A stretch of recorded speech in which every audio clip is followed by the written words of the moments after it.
សុខតែអ្នកគ្នានឹងថ្ងៃអាទិត្យថ្ងៃសៅរ៍ខ្ញុំតនេ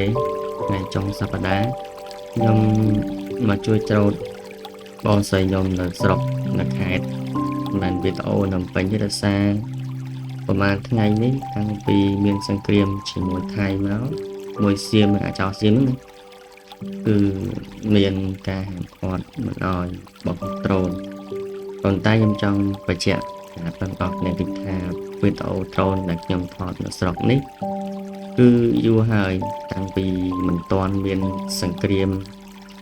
ជាមួយថៃមួយសៀមគាត់ថាកាលមុនគឺមានសង្គ្រាមអាសាហើយប៉ុន្តែបានស្ងប់ស្ងាត់ទៅវិញហើយខ្ញុំថតមុនទុះសង្គ្រាមអាទិត្យ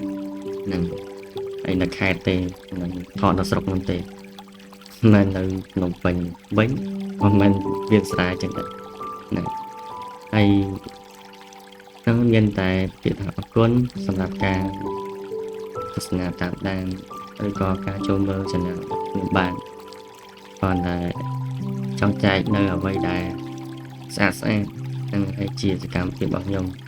រាល់ពេលខ្ញុំដើរទៅតាមផ្សារផ្សេងមិនជាការអប់រំអីណាទេប៉ុន្តែគាត់យើងដើរតាណាឬក៏យើងដើរលេងតែអីចឹងទៅហើយពេលទៅគឺខ្ញុំចូលចិត្តផ្ដិតយកនៅទេសភាពវាលស្រែក៏ដូចជាព្រៃភ្នំអីផ្សេងជាដើមព្រោះដោយសារនៅស្រុកខ្ញុំកន្លែងហ្នឹងគេនឹងអនាគតទៅមិនមែនអនាគតទេព្រោះដោយសារកាលមុនគឺមានគេធ្លាប់ចុះសួរខាងក្រុមហ៊ុនតែមិនដឹងខាងណាទេនឹងមកជំនាញខាងផ្លូវអទេសហើយដីច្រូតហ្នឹងគឺមានខាងក្រុមហ៊ុនគេបានសួរពីតម្លៃគេចង់ធ្វើរោងចក្រមកប្រឡោះហ្នឹងរហូតទៅដល់អត់ជើងទៅជាប្រមាណ30កាត់ជាងពុទ្ធសាសដីកន្លែងនេះគឺវាក្បែរនឹងទីរួមខេត្តអញ្ចឹងអ្វីដែលអាចថតបានខ្ញុំផ្ដិតយកទេសភាពពីឆ្នាំហ្នឹងទៅអញ្ចឹងមិនដឹងថាឆ្នាំណាទៀតគេនឹងអភិវឌ្ឍកន្លែងហ្នឹងទៅជាកន្លែងផ្សេងហើយក៏វាសល់ជាអនុស្សាវរីយ៍មួយសម្រាប់ខ្លួនឯងហើយក៏កន្លែងទឹកដីកំណើតរបស់យើងតែពីមុនមកវានៅទម្រង់ចាតែដល់ពេលអនាគត10ឆ្នាំឬក៏5ឆ្នាំ10ឆ្នាំអីទៀតវាប្រែប្រួលទៅជាយ៉ាងណាយើងនៅសល់វីដេអូទាំងអស់ហ្នឹងសម្រាប់ទុកបងប្អូនយើងក្រោយៗឬកូនក្មួយក្រោយៗដែលបានឃើញវីដេអូហ្នឹងគាត់ថាអូដីពីមុនយើង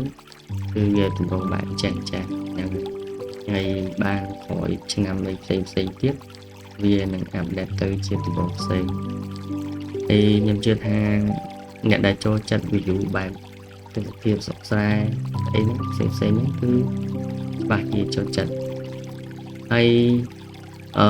ចាំខ្ញុំប្រៀបធៀបឲ្យខ្ញុំដាក់វីដេអូជាមួយនឹងពេលច្រូតហើយនឹងពេលស្រូវនៅខៀវអញ្ចឹងអ្នកនាងអាចមើលបាននេះអូខេនេះដូចអ្នកនាងបានឃើញអញ្ចឹងនេះកាលពីចាប់ផ្ដើមយើងបរោះសម័យឥឡូវគឺយើងឈប់នេះហើយឈប់ស្ទូងដោយកាលពីមុនគឺយើងបរោះនេះសដស្រែបរោះទេហើយច្រូតមកក៏បានប្រហែលឲ្យថ្លៃជួលគេគឺចង់គ្រប់អញ្ចឹងយើងសាកសម័យមើលនេះពីទេសភាពខៀវខ្ចីទៅជាទេសភាពមួយដែលពេលខៀវខ្ចីហើយនឹងច្រូតកាត់អញ្ចឹងវាខុសគ្នាមើលទៅវាស្រស់ស្អាតបែបម្យ៉ាងនេះហើយនេះរឿងថ្ងៃដែរខ្ញុំច្រូតហើយបានខ្ញុំមកថតច្រូតបានមួយប្រហែល20ច្រាបជាដោយសារខ្ញុំមកចូលតាំងពីម៉ោង9ម៉ោង8 9ហ្នឹងហើយដល់ពេលទៅដល់ម៉ោង10ហើយបាយទៅផ្ទះមុនបាទតែមុនទៅហ្នឹងថតវីដេអូសិនដាក់ដ្រូនមួយសិនបានទៅផ្ទះ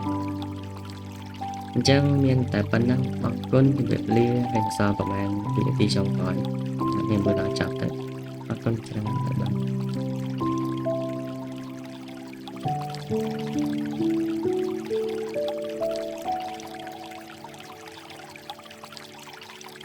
ទ